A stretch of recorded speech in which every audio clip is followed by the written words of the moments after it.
वजीर आजम मोदी ने मध्य प्रदेश के होशंगाबाद में जलसे-आम से किया खिताब। आईनी अक़दार की पामाली पर कांग्रेस को बनाया हदफ तनकीद। कहा कि बाबा साहिब के आइन की वजह से गरीबों के बेटे मोदी यहां तक पहुंचे। कर्नाटक के मैसूर में भी पीएम ने की रैली। मंगलुरु में किया रोड शो। राजस्थान ने राजनाथ सिंह ने जमुई बिहार में इंतखाबी रैली निकाली। अमित शाह ने छत्तीसगढ़ के राजनांदगांव में की इंतखाबी रैली। योगी आदित्यनाथ ने उत्तराखंड के श्रीनगर में इंतखाबी तशहीर की। प्रियंका गांधी ने राजस्थान के जालौर में तो मायावती ने मुजफ्फरनगर में इंतखाबी जलसा किया। बीजेपी ने लोकसभा इंतखाबात के पेश नजर वादों और इरादों के साथ किया संकल्प पत्र जारी।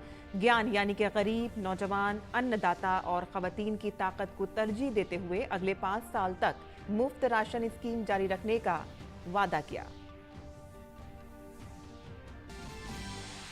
भारत रत्न डॉक्टर भीमराव अंबेडकर के यौम पैदाइश पर आज पूरा मुल्क उन्हें कर रहा है खराजी अकीदत पेश। सदर जमहूरिया द्रौपदी मुर्मू, नायब सदर जमहूरिया जगदीप धनखड़ और वजीर आजम नरेंद्र मोदी ने पार्लियामेंट हाउस में खराजी अकीदत किया पेश।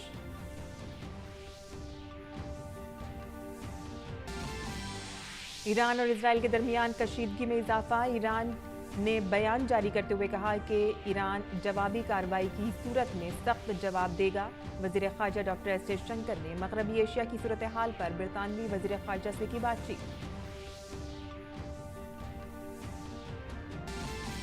भारत के डी गोगेश ने एक बार फिर उम्मीदवारों के शतरंज टूर्नामेंट में टॉप पोजीशन हासिल की। टूर्नामेंट के 8वें राउंड में हमवतन विदित गुजराती को शिकस्त दी।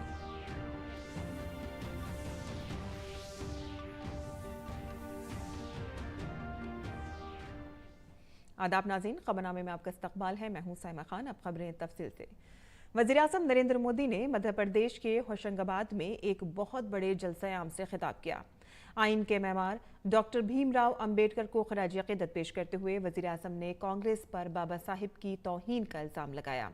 आइनी अक़दार को नज़रअंदाज करने पर कांग्रेस को हदफ तनकीद बनाते हुए वज़ीर आज़म ने कहा कि बाबा साहिब के आइन की वजह से ही गरीबों का बेटा मोदी यहाँ तक पहुँचा है।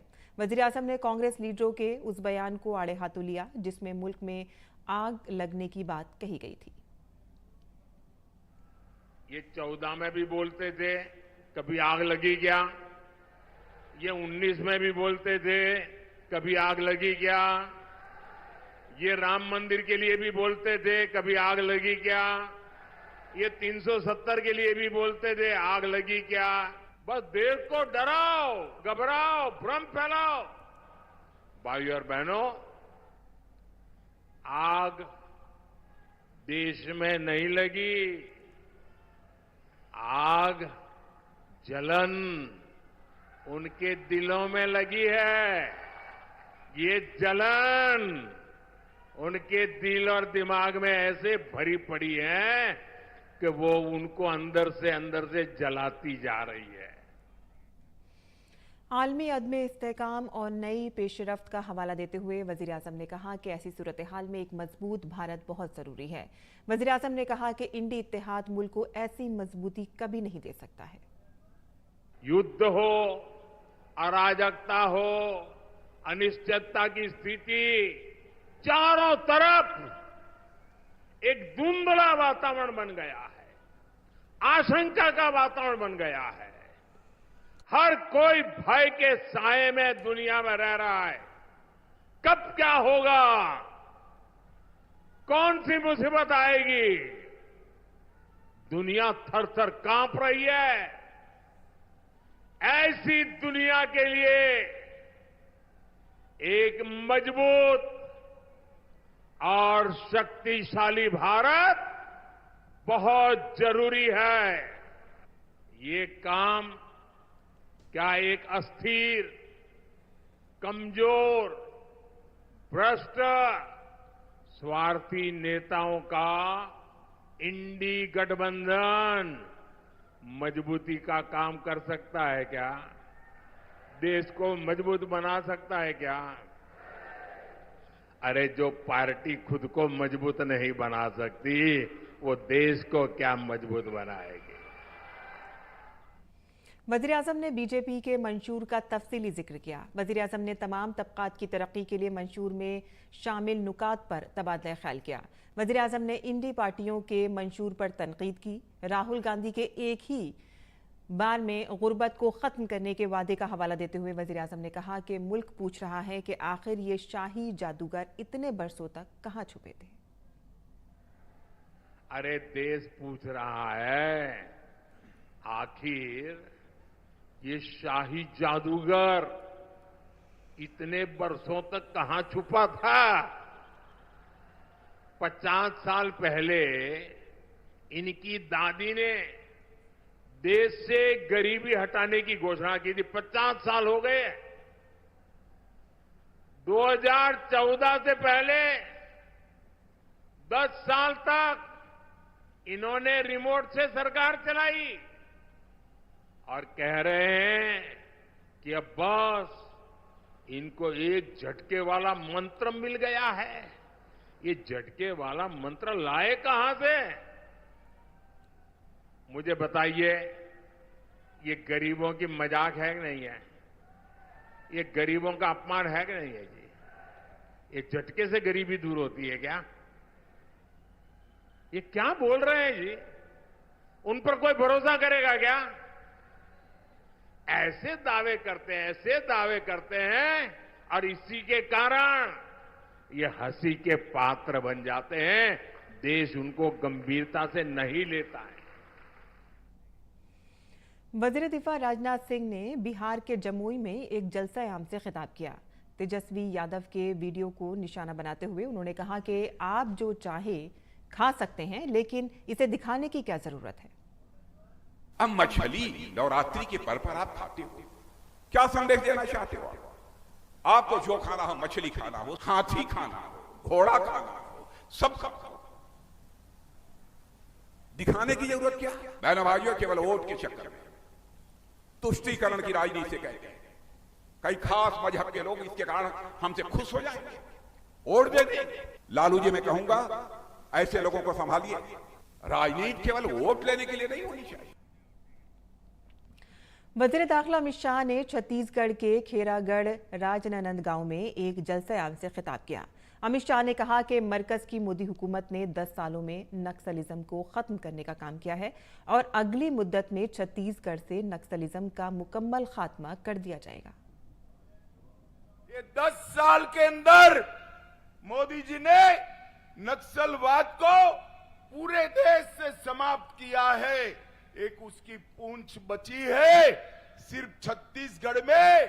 मैं आपको विश्वास दिलाता हूं, मोदी जी को तीसरी टर्म दे दीजिए, 3 साल में नक्सलवाद को हम समाप्त कर देंगे, छत्तीसगढ़ से समाप्त कर देंगे। भारतीय जनता पार्टी की सरकार ने राजनांदगांव के अंदर मेडिकल कॉलेज बनाया है।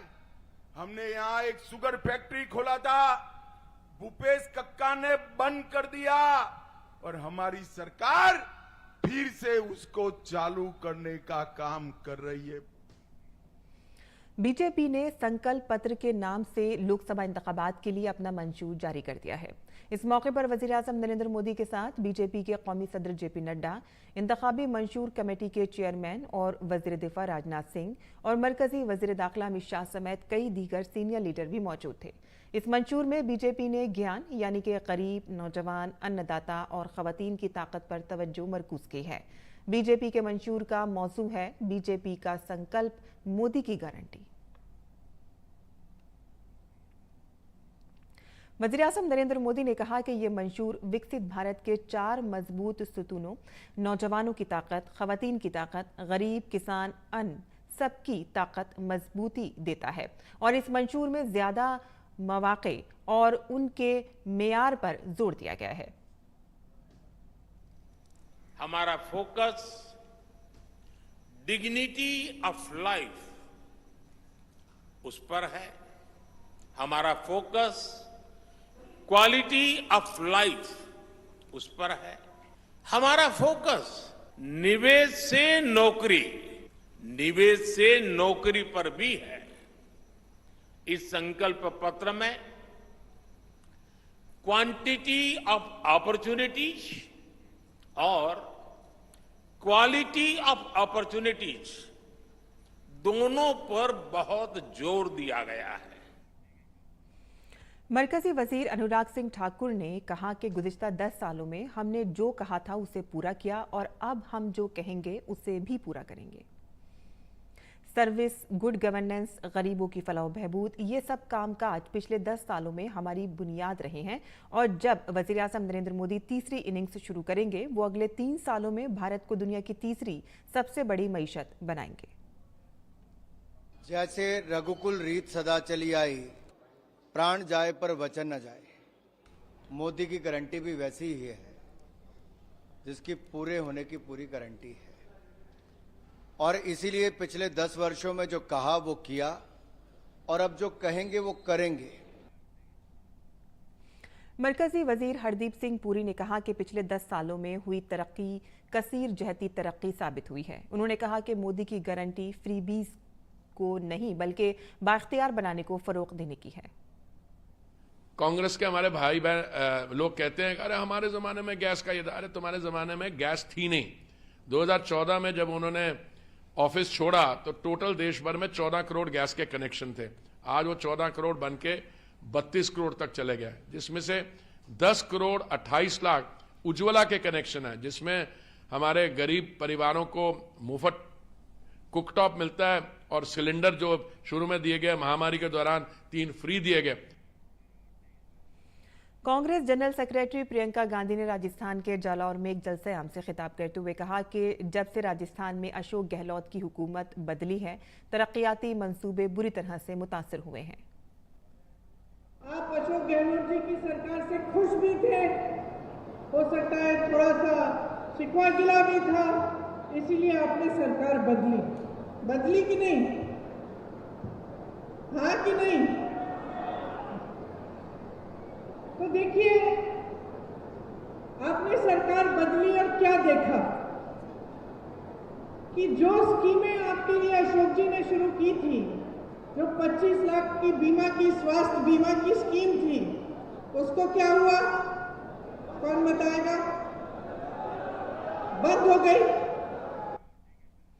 और कांग्रेस की तर्जुमान सुप्रिया श्रीनीत ने रोजगार का मसला उठाया। उन्होंने बीजेपी कांग्रेस के मंशूर का मवाजना किया। इस देश में सबसे बड़ा विकराल इशू आज नौकरियां हैं, रोजगार है। कहां है रोजगार की बात? हम कहते हैं 30 लाख सरकारी नौकरी देंगे, बीजेपी चुप है। हम कहते हैं हम स्टाइपेंड देंगे 1 लाख का, बीजेपी चुप है। हम कहते हैं हम नारी सम्मान में गरीब महिलाओं को 1 लाख रुपए देंगे सालाना, बीजेपी चुप है। हम लड़कियों को बोलते हैं 50% सरकारी नौकरी में आरक्षण देंगे, बीजेपी चुप है। हम महंगाई कम करने की बात करते हैं, बीजेपी चुप है। हम मणिपुर में शांति बहाली की बात करते हैं, बीजेपी चुप है। हम लद्दाख में आंदोलित जनता से कहते हैं कि हम आपको 6 शेड्यूल में डालेंगे, बीजेपी चुप है। बीजेपी क्यों चुप है? और बीजेपी कौन से बड़े बड़े दावे कर रही है, मैं ये जानना चाहती हूँ।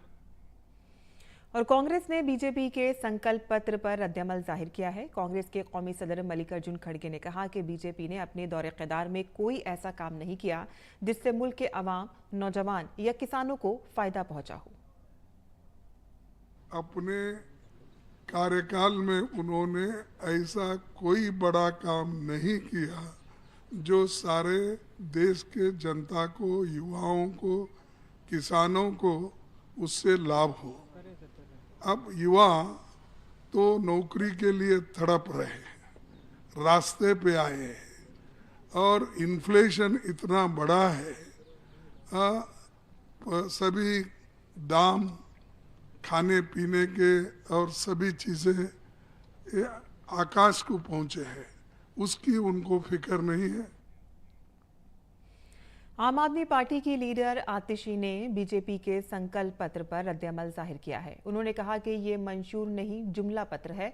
बीजेपी 10 साल से हुकूमत चला रही है और उसके बाद भी उनकी तरफ से किए गए वादे अधूरे रह गए हैं। आज भारतीय जनता पार्टी ने घोषणा पत्र नहीं, जुमला पत्र पूरे देश को दिया है, क्योंकि 10 साल सरकार चलाने के बाद भी वो अपने एक भी वादे को पूरा नहीं कर पाए हैं। उन्होंने वादा किया था युवाओं को कि बहुत हुई बेरोजगारी की मार, अब की बार मोदी सरकार हर साल 2 करोड़ नौकरियां दी जाएंगी। लेकिन आज देश का बेरोजगारी का आंकड़ा इस देश के इतिहास में सबसे ज्यादा है। बिहार के साबिक नायब वजीर आला और आरजेडी लीडर तेजस्वी यादव ने भारतीय जनता पार्टी के संकल्प पत्र पर अपना रद्द-ए-अमल जाहिर किया है। तेजस्वी यादव ने कहा कि बिहार के साथ साथ जितनी गरीब रियासतें हैं उनके लिए कुछ नहीं है, सिर्फ और सिर्फ बातें हैं। तेजस्वी यादव ने कहा कि भारतीय जनता पार्टी के लोगों ने पिछले 10 सालों में क्या क्या नहीं कहा है, लेकिन सब जानते हैं कि उन्होंने क्या किया है। बिहार जैसे गरीब प्रदेश, बिहार के साथ साथ और जितने गरीब प्रदेश हैं, उनको आगे बढ़ाने के लिए कुछ नहीं है, केवल इधर उधर की बातें हैं। तो हमारा मानना है कि उसमें बताइए बिहार के लिए क्या है। हम तो आप ही लोगों से पूछते हैं, मैनिफेस्टो देखे होंगे, बिहार की जनता के लिए क्या है उसमें। ना स्पेशल पैकेज की जिक्र किया गया, ना बिहार को स्पेशल राज्य का दर्जा देने का जिक्र किया गया। और हालांकि बीजेपी के लोगों ने क्या क्या नहीं कहा है 10 सालों में और क्या क्या किया है वो सबको पता है। आरजेडी ने भारतीय जनता पार्टी के संकल्प पत्र पर शदीद रद्द-ए-अमल जाहिर किया है। डीडी न्यूज से खुसूसी बातचीत में आरजेडी के कौमी जनरल सेक्रेटरी और साबिक वजीर श्याम राजक ने कहा कि भारतीय जनता पार्टी पहले बताए कि पुराने वादों का क्या हुआ। हमारे नुमाइंदे राजेश राज ने श्याम राजक से खुसूसी बातचीत की। भारतीय जनता पार्टी के घोषणा पत्र पर बातचीत करने के लिए राष्ट्रीय जनता दल के राष्ट्रीय महासचिव श्याम रजक हमारे साथ हैं, अभी पटना में मौजूद हैं। श्याम जी, कैसे देखते हैं बीजेपी का जो घोषणा पत्र है उसमें 70 साल से अधिक उम्र के तमाम लोगों को आयुष्मान भारत में लाने की बात की गई है और तमाम तरह की सुविधाएं देने का ऐलान किया गया है, कैसे देखते हैं? देखिए, भारतीय जनता पार्टी को तो पहले ये बताना चाहिए, जो पुराने उनके घोषणा पत्र है जिसमें 15 लाख रुपया लोगों को देना था, 2 करोड़ लोगों को हर एक वर्ष नौकरी देना था, किसानों का दुगना आय करना था, ये सारी चीजें उन्होंने पूरा किया कि नहीं किया ये उनको बताना चाहिए, उसके आंकड़े देना चाहिए। वो तो नहीं दे रहे हैं, नए घोषणा से घोषणा इनके पास कुछ है नहीं।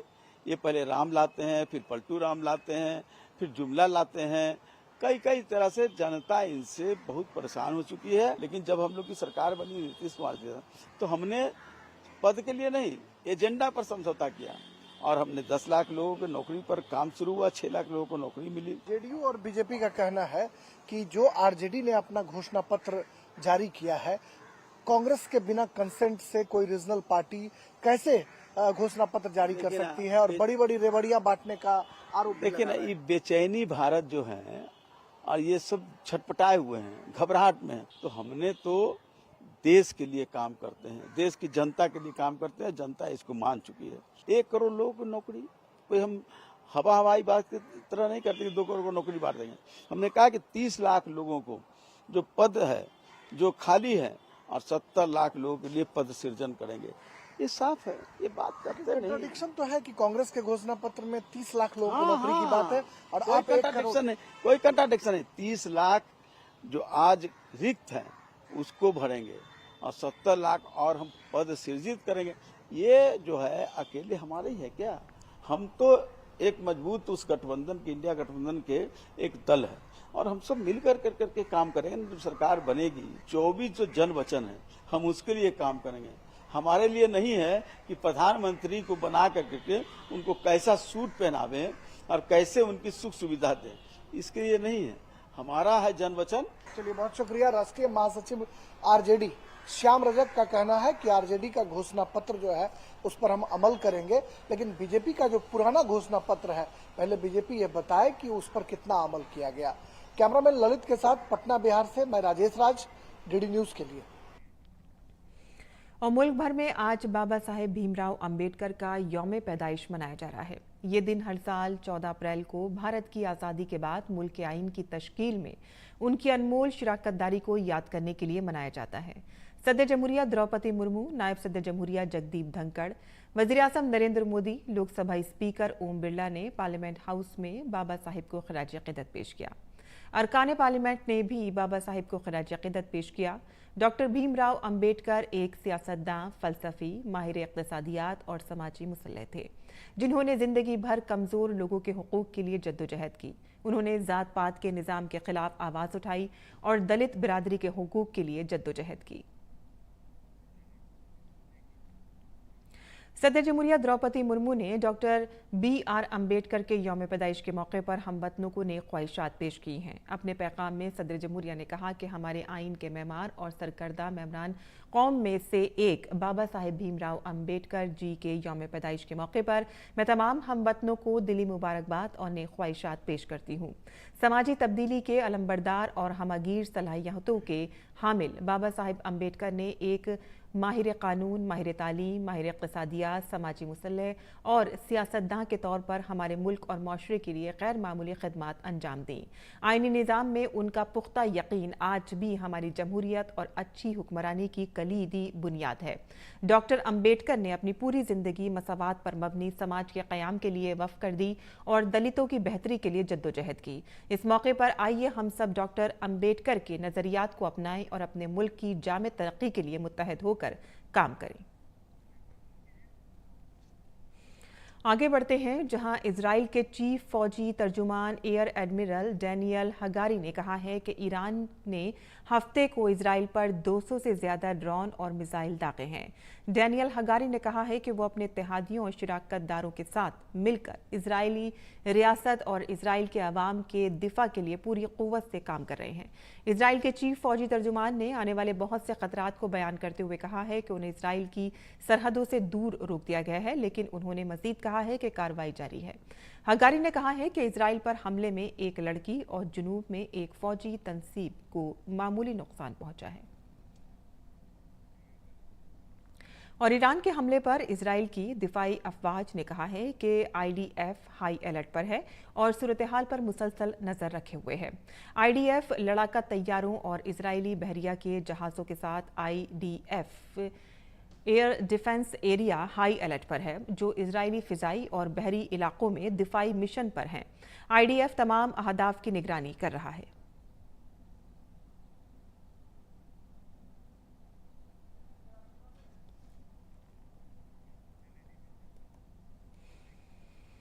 वहीं वज़ीर ख़ारजा डॉक्टर एस जयशंकर ने मग़रबी एशिया की उभरती हुई सूरत हाल पर बरतानिया के वज़ीर ख़ारजा से बात की है। एक्स पर वज़ीर ख़ारजा ने लिखा कि बरतानिया के वज़ीर ख़ारजा लॉर्ड डेविड कैमरून से आज बातचीत हुई है। उन्होंने लिखा है कि मग़रबी एशिया की उभरती हुई सूरत हाल और हमारे दो तरफ़ा ताल्लुकात पर भी बातचीत हुई।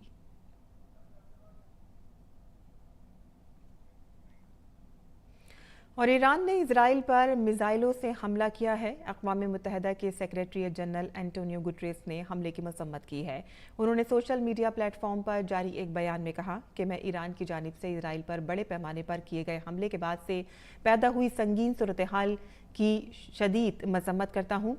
मैं दुश्मनी के फौरी खात्मे का मुतालबा करता हूँ। मग़रबी एशिया समेत दुनिया के एक और जंग को बर्दाश्त करने की पोजीशन में नहीं है।